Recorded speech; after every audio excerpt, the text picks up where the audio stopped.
Super El Niño నేపథ్యంలో భూగర్భ జలాలు సైతం అడుగంటి సగటు వర్షపాతం కంటే కూడా ఎప్పుడూ చూడనటువంటి విధంగా 60-70% మైనస్ వర్షపాతం ఉన్నటువంటి దశలో త్రాగునీరుకి అత్యంత ప్రాధాన్యత ఈ ప్రభుత్వం ఇవ్వాలనేటువంటి ఆలోచన ప్రతి వారం కూడా చంద్రబాబు నాయుడు గారు రివ్యూ చేస్తూ గైడ్ చేస్తున్నటువంటి పరిస్థితి. మొన్నటి వరకు కృష్ణా నదికి సంబంధించి ఒక చుక్క నీరు లేక పైన ఆల్మట్టి, నారాయణపూర్, జోరాల అదృష్టవశాత్తు అవన్నీ కూడా నిండుకుని వారం రోజుల నుండే శ్రీశైలంకి వరద నీరు చేరుతున్నటువంటి పరిస్థితి మనందరం కూడా చూస్తూ ఉన్నాం. ఈ రోజుకు చూస్తే దగ్గర 119 టీఎంసీలు ఈ టైంకి మనకి అక్కడ ఉన్నటువంటి పరిస్థితి. రాబోయేటువంటి 10 రోజుల్లో ఫోర్కాస్ట్ ని బట్టి అంచనా వేస్తే ఇంకొక 100 టీఎంసీల వరకు కూడా శ్రీశైలంకి రావచ్చని అంచనా వేయడం జరుగుతుంది. ఈ రకంగా వచ్చినటువంటి శ్రీశైలం కృష్ణా వాటరు మన ఆంధ్రప్రదేశ్, తెలంగాణ మన రేషియో ఏదైతే 63% వాటా ఏదైతుందో ఆ వాటాకు వచ్చేటువంటి కృష్ణా జలాల్ని త్రాగునీరు కోసం అత్యంత ప్రాధాన్యతనివ్వాలనేటువంటి విధంగా. ఎందుకంటే రేపు సెప్టెంబర్, అక్టోబర్ నుంచి ఇంకా సూపర్ ఎల్నినో బలపడుతుంది, టెంపరేచర్స్ పెరుగుతూ ఉంటాయి, వడగాల్పులు ఇచ్చేటువంటి పరిస్థితి కూడా ఉంటుందనేటువంటి హెచ్చరికల నేపథ్యంలో 2027 జూన్ వరకు కూడా ఇప్పుడు ఉన్నటువంటి వాటిని మనం త్రాగునీరు కోసం భద్రపరచుకోవాలనేటువంటి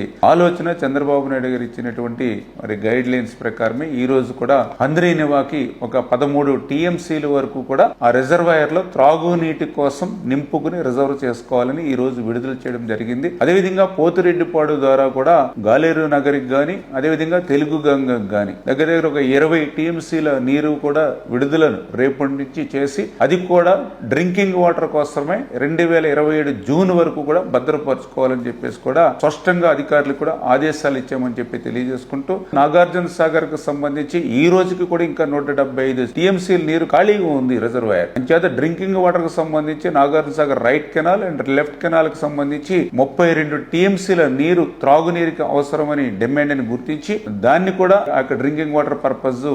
భవిష్యత్తులో రిలీజ్ చేయాలని ఉన్న ప్రతి నీటి బిందువును కూడా జాగ్రత్తగా పొదుపుగా త్రాగునీరుకే అత్యంత ప్రాధాన్యతనిచ్చేటువంటి విధంగా ఈ ప్రభుత్వం ముందుకెళ్తూ ఉంది. రేపు భవిష్యత్తులో వర్షపాతం గాని మరింత వరదలు వచ్చి అదనంగా మనకి నీళ్లు వస్తే దాన్ని ఏ రకంగా ఎక్కడ ఏ ప్రాంతానికి ఏ రకంగా చేయాలనేటువంటి విధంగా సమీక్ష చేసుకుని ముందుకెళ్తామని చెప్పి తెలియజేసుకుంటూ ఈ డ్రింకింగ్ వాటర్ కోసం ఇచ్చేటువంటి నీళ్లను పర్టికులర్ గా కలెక్టర్స్, ఇరిగేషన్, రెవెన్యూ, అగ్రికల్చర్ ముగ్గురు డిపార్ట్మెంట్ కూడా కోఆర్డినేట్ చేసుకుని ప్రతి నీటి చుక్క కూడా పొదుపుగా వాడేటువంటి విధంగా అందరూ కూడా బాధ్యత తీసుకుని ప్రజల్ని కూడా రైతులను కూడా ఎడ్యుకేట్ చేయాలని చెప్పేసి కూడా సూపర్ ఎల్నినో నేపథ్యంలో అందరినీ కూడా కోరుతూ ఉన్నాం.